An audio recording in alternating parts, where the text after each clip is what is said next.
Imaginez-vous debout sur les hauteurs de Notre-Dame de la Garde, ce symbole de Marseille qui veille sur la cité phocéenne depuis des siècles. À vos pieds s'étend un panorama saisissant. Le vieux port scintille sous le soleil méditerranéen, les quartiers colorés du Panier serpentent entre les collines, et plus loin, les tours HLM des quartiers nord dessinent une skyline urbaine qui cache ses secrets les plus sombres. Cette beauté méditerranéenne dissimule une réalité que peu de villes françaises peuvent revendiquer. Marseille est devenue, au fil d'un siècle d'histoire criminelle, la capitale incontestée du crime organisé en France. Mais qu'est-ce qui distingue vraiment Marseille de Chicago ou Naples dans cette hiérarchie mondiale du crime ? Derrière ces façades ensoleillées se cache un monde qui fascine autant qu'il terrifie. Des parrains corso marseillais du début du XXe siècle aux jeunes caïds des cités d'aujourd'hui, cette ville a vu naître et prospérer une criminalité organisée d'une sophistication rare dans l'Hexagone. Mais comment cette cité méditerranéenne, berceau de la bouillabaisse et du pastis, est-elle devenue synonyme de règlement de compte, de French Connection et de narcotrafic ?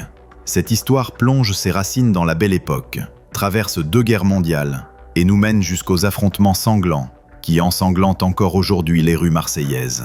À l'aube du XXe siècle, Marseille n'est pas encore la capitale du crime qu'elle deviendra. Port colonial bouillonnant, elle attire les aventuriers, les commerçants et les déracinés du monde entier. Dans les ruelles étroites du quartier du Panier, là où les immigrations italiennes et corsis se mélangent aux populations locales, naissent les premières bandes organisées de la cité phocéenne. Ces groupes informels de voleurs et de nervis imposent leurs lois dans les bas-fonds du port, exploitant la contrebande et les trafics qui prospèrent naturellement dans cette zone de transit maritime international. L'atmosphère de ces années-là ressemble davantage à celle d'un roman de Marcel Pagnol qu'à celle d'un thriller moderne. Les malfrats de l'époque sont encore des voyous de quartier, opérant dans un périmètre géographique restreint et selon des codes artisanaux. Ils extorquent les commerçants du port d'outre-Atlantique. Al Capone et la prohibition américaine fascinent alors l'Europe entière, et Marseille ne fait pas exception.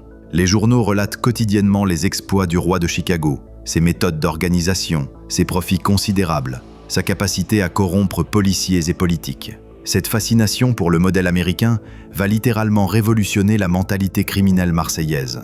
2 hommes vont incarner cette modernisation criminelle et transformer définitivement le visage du milieu marseillais. Paul Carbone et François Spirito, l'un natif de Marseille d'une famille de pêcheurs reconvertis dans le petit commerce, l'autre originaire de Sicile mais installé dans la cité phocéenne depuis sa jeunesse pour fuir la misère de son village natal. Ces 2 truands comprennent qu'il faut dépasser l'artisanat criminel pour créer de véritables entreprises du vice, organisées selon des principes modernes d'efficacité et de rentabilité. Imaginez ces 2 hommes, élégants en costume 3 pièces, sirotant leur pastis sur la canebière, tout en orchestrant un empire qui s'étend de Buenos Aires à Istanbul. Carbone et Spirito bouleversent d'abord l'organisation hiérarchique du milieu marseillais. Inspirés par les méthodes américaines qu'ils observent attentivement dans la presse spécialisée et grâce à leurs contacts transatlantiques, ils mettent fin au système anarchique des bandes rivales qui se disputent chaque rue, chaque territoire, pour imposer une structure pyramidale cohérente et efficace. Au sommet, eux-mêmes comme patrons incontestés, prenant toutes les décisions stratégiques et gérant les relations extérieures. En dessous, des lieutenants responsables de secteurs d'activité spécifiques, chacun spécialisé dans son domaine d'expertise. À la base, une armée de petites mains recrutées dans les quartiers populaires, motivées par des salaires réguliers et la perspective d'une promotion interne. Cette hiérarchisation permet une spécialisation des rôles qui décuple l'efficacité opérationnelle. Certains hommes se consacrent exclusivement au proxénétisme, développant des techniques de recrutement et de gestion des filles qui n'ont rien à envier aux entreprises légales. D'autres s'occupent uniquement des jeux clandestins. Simon Sabiani, figure politique controversée de l'époque, ancien socialiste devenu fasciste par opportunisme, devient ainsi un allié précieux qui leur ouvre les portes de la respectabilité bourgeoise. Cette stratégie de corruption systémique, encore rudimentaire dans les années 1920, préfigure les méthodes perfectionnées que développent leurs successeurs. L'empire criminel de Carbone et Spirito ne se contente pas de perpétuer les activités traditionnelles du milieu marseillais. Il les diversifie et les internationalise selon une logique d'expansion géographique et économique. Le proxénétisme s'étend aux grandes capitales européennes, avec des réseaux de femmes marseillaises et corses exportées vers Paris, Londres, Berlin et Buenos Aires, créant de véritables filières internationales de traite des blanches. Les jeux clandestins se modernisent, avec l'importation de techniques américaines et l'ouverture de casinos illégaux installés dans des villas discrètes de la banlieue chic, fréquentées par la haute bourgeoisie locale en quête de sensations fortes. Plus significatif encore pour l'avenir, le duo pionnier s'intéresse précocement au trafic d'opium, substance alors légale en France, mais dont le commerce international offre des marges considérables. Ils établissent des contacts avec les producteurs turcs et libanais, négocient des accords d'approvisionnement réguliers et mettent en place les premières filières d'acheminement vers les marchés de consommation européens et américains. Cette diversification vers les stupéfiants, encore balbutiante dans les années 1920, pose les bases du futur empire de la drogue qui fera la réputation mondiale de Marseille. Cette diversification géographique et entrepreneuriale fait de Marseille, dès la fin des années 1920, un carrefour criminel européen de premier plan. Les liens tissés avec la Corse permettent d'importer des hommes de main réputés pour leur fidélité légendaire et leur efficacité redoutable au pistolet et au couteau. Les connexions établies avec l'Italie, notamment avec les familles siciliennes en pleine expansion, ouvrent des voies d'approvisionnement en armes de guerre et en produits de contrebande de toutes sortes. Cette professionnalisation du crime organisé fait école et inspire de nombreux imitateurs à travers l'Europe. Quand Paul Carbone meurt prématurément en 1943, dans des circonstances mystérieuses liées à ses compromissions avec l'occupant nazi, il laisse derrière lui un héritage criminel structuré que ses successeurs n'ont plus qu'à faire fructifier. François Spirito, lui, survit jusqu'aux années 1960, témoin privilégié de la métamorphose de Marseille en capitale française du crime organisé. Le surnom de Chicago français que la presse nationale accole déjà à la cité phocéenne dans l'entre-deux-guerres n'est pas usurpé. Une révolution criminelle est en marche, et elle ne fait que commencer. Les bases sont jetées pour l'émergence des empires qui vont dominer l'après-guerre. La Seconde Guerre mondiale bouleverse l'échiquier criminel marseillais de manière définitive et irréversible. L'occupation allemande et le régime de Vichy créent un nouveau contexte où les frontières entre légalité et illégalité, entre résistance et collaboration, entre patriotisme et opportunisme, deviennent poreuses. Dans cette confusion généralisée qui règne dans une France coupée en deux frères corses vont saisir l'opportunité historique de prendre le contrôle total du milieu marseillais. Antoine et Barthélemy Guérini, surnommés Mémé. Contrairement à Paul Carbone qui avait choisi le camp de la collaboration avec l'occupant au mépris de l'opinion publique, les frères Guérini font preuve d'un opportunisme politique remarquable qui révèle leur intelligence stratégique. Initialement attentistes, observant l'évolution du conflit depuis leur base corse, ils basculent dans la résistance en 1943-1944, au moment précis où l'issue du conflit ne fait plus de doute pour les observateurs avertis. Cette conversion tardive, mais stratégiquement parfaite, leur vaut après la libération une respectabilité que leurs activités criminelles n'auraient jamais pu leur procurer. Du jour au lendemain, ces truands deviennent des héros de la République. Leurs crimes d'hier, effacés par une médaille de la résistance, épinglée au revers de leur veste. Dans leur villa des Goudes, face à la Méditerranée, les frères Guérini reçoivent politiques et hommes d'affaires. Le décor, mobilier Louis XV et armes automatiques cachées derrière les bibliothèques. L'épisode le plus révélateur de cette instrumentalisation politique se déroule en novembre 1947, lors des grandes grèves générales qui paralysent Marseille et une grande partie de la France industrielle. Le gouvernement Pierre-Marie, alors aux prises avec une vague de contestation sociale d'ampleur nationale qui menace la stabilité de la 4e République, fait appel aux hommes des Guérini pour briser physiquement les piquets de grève et intimider les meneurs syndicaux les plus actifs. Armés de barres de fer et de matraques, les truands marseillais chargent les manifestants sous l'œil bienveillant des forces de l'ordre qui ferment opportunément les yeux. Cette collaboration officieuse entre les autorités et le milieu marseillais établit un précédent majeur dans l'histoire française. Jamais les représentants de l'État n'avaient fait appel aussi ouvertement au service du crime organisé pour résoudre des conflits sociaux. Désormais, les frères Guérini ne sont plus seulement tolérés par le pouvoir politique, ils en deviennent des auxiliaires reconnus et rémunérés. Cette légitimité politique, nouvellement acquise, permet aux Guérini de restructurer entièrement l'organisation criminelle marseillaise selon leurs propres méthodes. Ils éliminent physiquement ou marginalisent définitivement les anciens lieutenants de Carbone et Spirito, considérés comme des vestiges d'une époque révolue, imposant leur propre hiérarchie et leurs propres méthodes de gestion.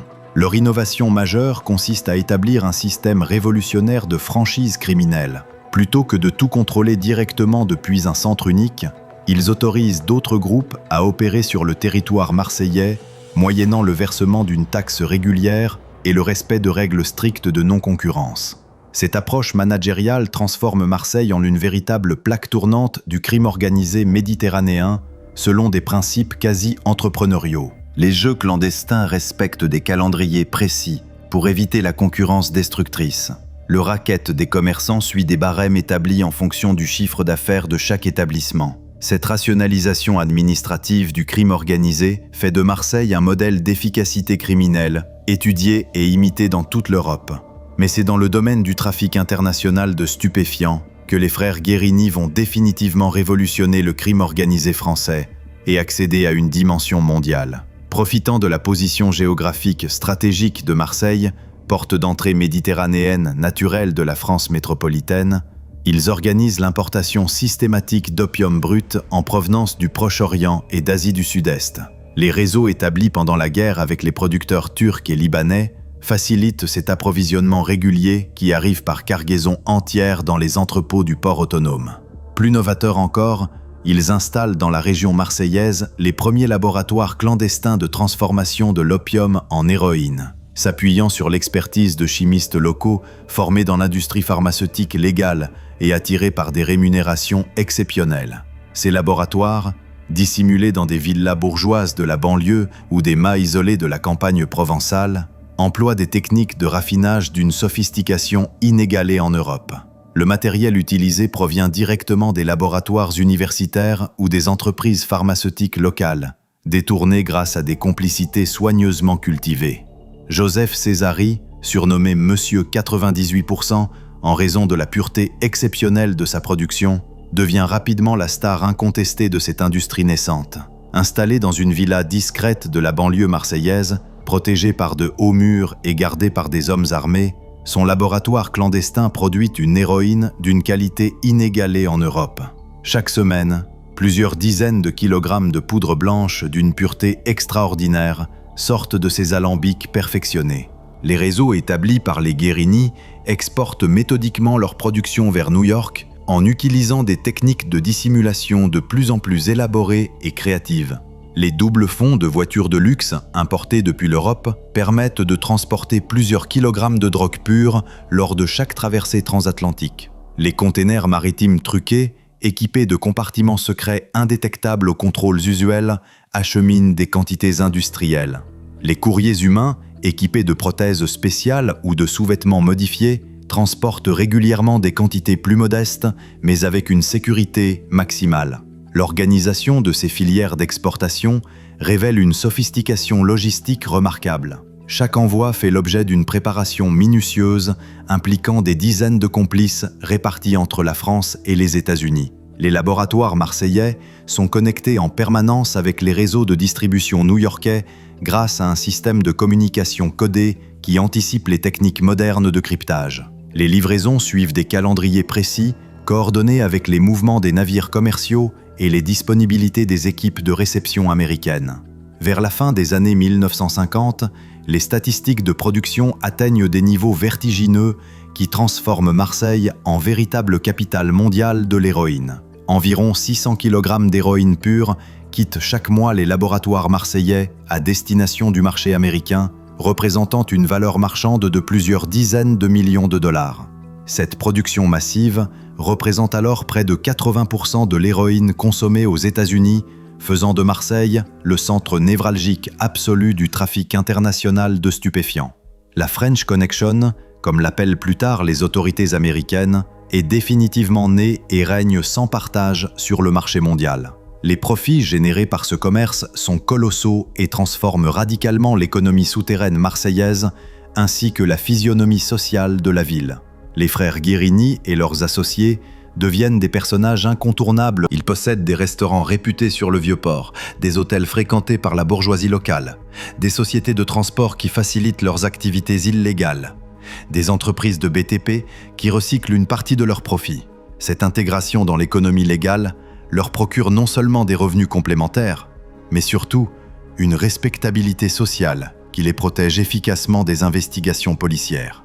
Pourtant, derrière cette façade respectable et philanthropique, l'empire Guérini repose sur une violence implacable et une corruption systémique qui touche tous les rouages de la société locale. Les récalcitrants sont éliminés sans ménagement, souvent dans des règlements de comptes spectaculaires qui marquent l'opinion publique. Les témoins gênants disparaissent mystérieusement, victimes d'accidents inexpliqués ou de maladies subites. Les fonctionnaires peu coopératifs voient leur carrière brutalement interrompue par des scandales opportunément révélés ou des pressions hiérarchiques mystérieuses.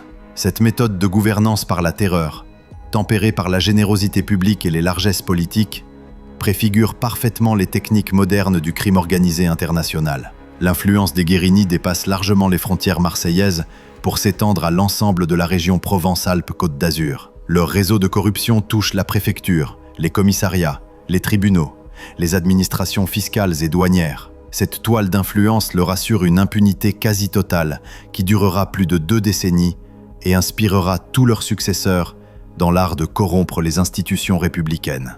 Les années 1960 marquent simultanément l'apogée et le début de la fin de l'âge d'or criminel marseillais. Jamais la French Connection n'aura été aussi puissante, aussi profitable et aussi visible sur la scène internationale. Paradoxalement, cette visibilité même va précipiter sa chute, sous la pression conjointe des autorités américaines et françaises, qui finissent par prendre la mesure de l'ampleur du phénomène et de ses conséquences catastrophiques.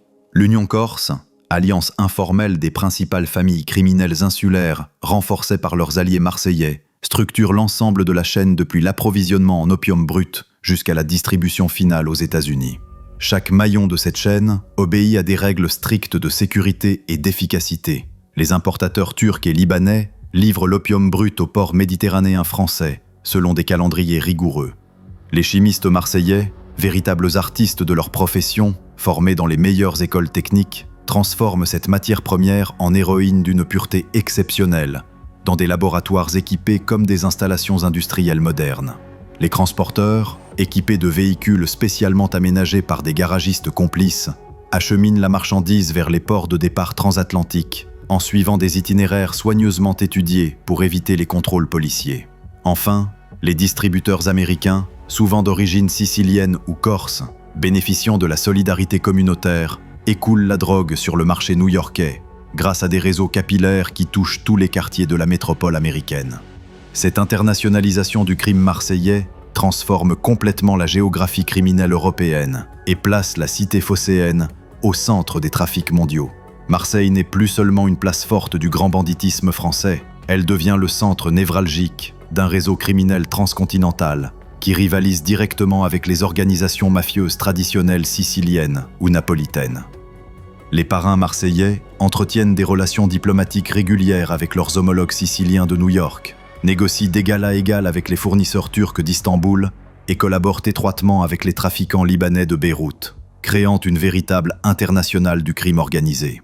Leurs méthodes de travail atteignent une professionnalisation exemplaire. Les statistiques de consommation, qui explosent littéralement dans les ghettos urbains et touchent désormais massivement les soldats américains engagés au Vietnam, affolent les services de santé publique. Washington décide d'exercer une pression diplomatique considérable sur Paris, menaçant la France de sanctions économiques majeures si elle ne démantèle pas rapidement les réseaux marseillais d'exportation. Cette pression internationale coïncide avec une évolution de l'opinion publique française qui commence à prendre conscience des ravages de la drogue sur son propre territoire. Les premiers cas d'héroïnomanie apparaissent dans les grandes villes françaises, alimentés par les surplus de production marseillaise. L'opinion publique, longtemps indifférente aux activités du milieu tant qu'elles ne la concernent pas directement, commence à réclamer des mesures énergiques contre les trafiquants. Côté français, les autorités commencent également à prendre la mesure du problème sous la pression de l'opinion publique et des partenaires internationaux. L'omerta qui protégeait traditionnellement le milieu marseillais se fissure progressivement, sous les coups de boutoir d'une nouvelle génération de magistrats et de policiers déterminés à en finir avec l'impunité criminelle dont bénéficiait le crime organisé depuis l'après-guerre. Pierre Michel, jeune juge d'instruction nommé à Marseille en 1970, incarne cette volonté politique renouvelée de s'attaquer frontalement aux réseaux de stupéfiants, quels que soient leurs appuis politiques et leurs moyens de pression. La collaboration franco-américaine, qui se met en place au début des années 1970, révolutionne complètement les méthodes d'enquête criminelle internationale. Pour la première fois dans l'histoire de la coopération policière, Les polices des deux pays échangent systématiquement leurs informations en temps réel, coordonnent minutieusement leurs opérations sur les deux continents et mutualisent leurs moyens techniques les plus sophistiqués. Cette coopération internationale, absolument inédite à l'époque, permet de reconstituer progressivement l'architecture complète de la French Connection et d'identifier précisément ses principaux acteurs. Le milieu marseillais traditionnel commence à montrer des signes de fragilité interne qui facilitent le travail des enquêteurs. L'assassinat d'Antoine Guérini en juin 1967, abattu en plein jour devant le bar des Palmiers dans le quartier de Belzins, par un tueur qui s'évapore dans la foule, symbolise cruellement la fin de l'ère des grands parrains incontestés. Cet homicide, jamais officiellement élucidé malgré des dizaines d'arrestations, marque le début d'une période d'instabilité chronique qui va considérablement affaiblir les réseaux criminels marseillais face à la pression policière croissante. La mort d'Antoine Guérini ouvre une guerre de succession particulièrement sanglante entre les différentes factions du milieu marseillais qui se disputent l'héritage du défunt parrain. Son frère, Barthélemy Mémé, affaibli par l'âge et la maladie, ne parvient pas à imposer définitivement son autorité sur l'ensemble de l'organisation familiale, désormais éclatée. Des lieutenants ambitieux tentent de prendre leur indépendance, nouant leurs propres alliances avec les fournisseurs étrangers et développant leur propre réseau de distribution. Cette fragmentation interne facilite considérablement le travail des enquêteurs, qui peuvent désormais exploiter habilement les rivalités entre clans pour obtenir des informations précieuses et des témoignages compromettants. L'offensive finale contre la French Connection se déroule entre 1972 et 1973, dans le cadre d'une vaste opération policière conjointe baptisée Opération César côté français et Operation Springboard côté américain. En l'espace de quelques mois, plus de 6 laboratoires clandestins sont découverts et intégralement détruits dans la région marseillaise. Les principales figures du trafic sont arrêtées une à une, dans des coups de filet spectaculaires. Chimistes réputés, transporteurs expérimentés, financiers discrets et parrains charismatiques tombent successivement dans les filets d'une justice enfin efficace et déterminée. Joseph Césari, le légendaire Monsieur 98%, est interpellé dans son laboratoire d'Aubagne en avril 1972. Ces confiscations massives perturbent gravement l'approvisionnement du marché américain et contraignent les organisations criminelles new-yorkaises à chercher d'urgence d'autres sources d'approvisionnement, notamment en Asie du Sud-Est, où se développent de nouvelles filières de production. L'impact économique de cette répression sur l'économie souterraine marseillaise est absolument considérable et transforme durablement la physionomie sociale de la ville. Des milliers d'emplois illégaux disparaissent du jour au lendemain, privant brutalement de nombreuses familles de leurs revenus principaux et souvent uniques. Certains quartiers populaires, économiquement dépendants des activités liées directement ou indirectement au trafic, sombrent dans une précarité durable que les activités économiques légales ne parviennent pas immédiatement à compenser. Cette transition brutale vers la légalité laisse un vide économique et social considérable que les pouvoirs publics peinent à combler. Pourtant, contrairement aux espoirs de ces artisans, la chute de la French Connection ne marque pas définitivement la fin du crime organisé marseillais. Elle en signe plutôt la mutation profonde vers d'autres formes, d'autres méthodes et d'autres générations de criminels qui vont tirer les leçons de cet échec pour développer des stratégies plus discrètes, mais pas nécessairement moins dangereuses. L'hydre marseillaise perd certes une tête, mais elle en fait aussitôt repousser plusieurs autres, plus petites, mais potentiellement plus nombreuses et plus difficiles à identifier. La chute de la French Connection laisse un immense vide au sommet de la hiérarchie criminelle marseillaise, créant une situation d'instabilité qui va durer plusieurs années.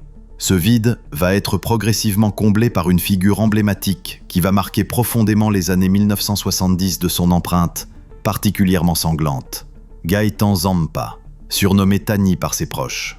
Contrairement aux parrains corses traditionnels qui dominaient le milieu depuis l'après-guerre, Zampa représente une nouvelle génération de criminels, d'origine napolitaine. Zampa construit méthodiquement son ascension sur des alliances purement opportunistes et une violence totalement assumée qui tranche radicalement avec les méthodes plus feutrées et diplomatiques de ses prédécesseurs. L'ascension fulgurante de Zampa commence véritablement au milieu des années 1960, alors que l'Empire Guérini montre déjà ses premiers signes d'essoufflement et de vieillissement. Homme de terrain avant tout, Il comprend rapidement et intuitivement que l'avenir criminel ne réside plus dans les grands trafics internationaux, trop exposés désormais aux investigations policières renforcées, mais plutôt dans la diversification intelligente des activités illégales à l'échelle locale et régionale. Proxénétisme modernisé, jeux clandestins informatisés, rackets systématisées, braquages spectaculaires soigneusement préparés, Zampa développe progressivement un modèle criminel plus éclaté géographiquement, mais potentiellement plus résistant aux coups de filet coordonnés. Sa méthode de conquête progressive du territoire marseillais s'appuie sur une logique purement entrepreneuriale moderne, appliquée avec rigueur au crime organisé. Plutôt que de chercher systématiquement à éliminer physiquement tous ses rivaux potentiels, stratégie traditionnelle mais coûteuse et particulièrement risquée dans le nouveau contexte répressif, ils préfèrent intelligemment racheter leurs activités les plus rentables ou négocier des associations profitables à long terme. Cette approche business lui permet de fédérer progressivement autour de sa personnalité charismatique une large coalition de truands indépendants qui conservent une certaine autonomie opérationnelle tout en reconnaissant formellement son leadership stratégique. L'innovation majeure de Zampa réside indiscutablement dans sa capacité remarquable à moderniser complètement les techniques de blanchiment d'argent sale. Profitant intelligemment de l'essor économique des Trente Glorieuses et de la libéralisation progressive des marchés financiers européens, il investit systématiquement et massivement dans l'économie légale régionale. Cette stratégie de soft power culturelle particulièrement subtile lui assure une popularité publique considérable, qui complique énormément le travail des forces de l'ordre. Comment s'attaquer efficacement à un homme perçu par une partie significative de l'opinion comme un entrepreneur prospère et un mécène généreux? Cette façade légale dissimule cependant des activités criminelles d'une ampleur considérable. L'Empire Zampa ne se limite absolument pas aux activités légales ou semi-légales de façade. Il contrôle également un large secteur stratégique du trafic de drogue marseillais, profitant habilement de la désorganisation générale consécutive à la chute de la French Connection pour imposer rapidement ses propres réseaux d'approvisionnement et de distribution. Contrairement à ses prédécesseurs qui se concentraient presque exclusivement sur l'héroïne destinée à l'exportation vers les États-Unis, Zampa développe méthodiquement le marché local et régional, anticipant intelligemment sur l'explosion prévisible de la consommation de stupéfiants dans la jeunesse européenne des années 1970. Cette diversification géographique intelligente de ses activités multiples l'amène naturellement à nouer des alliances stratégiques durables avec d'autres organisations criminelles européennes en pleine expansion. Ces liens privilégiés avec les mafias italiennes traditionnelles lui permettent d'importer efficacement des techniques particulièrement sophistiquées de création d'entreprises légales, spécifiquement destinées au blanchiment industriel. Ses relations étroites avec les narcotrafiquants espagnols en pleine professionnalisation ouvrent de nouvelles voies d'approvisionnement prometteuses en cannabis marocain et en cocaïne sud-américaine. Ses contacts réguliers avec les organisations corses traditionnelles, affaiblies mais encore influentes, lui assurent un ancrage local absolument indispensable à sa légitimité territoriale. Cependant, cette expansion tous azimuts génère inexorablement des tensions croissantes avec les autres acteurs établis du milieu marseillais.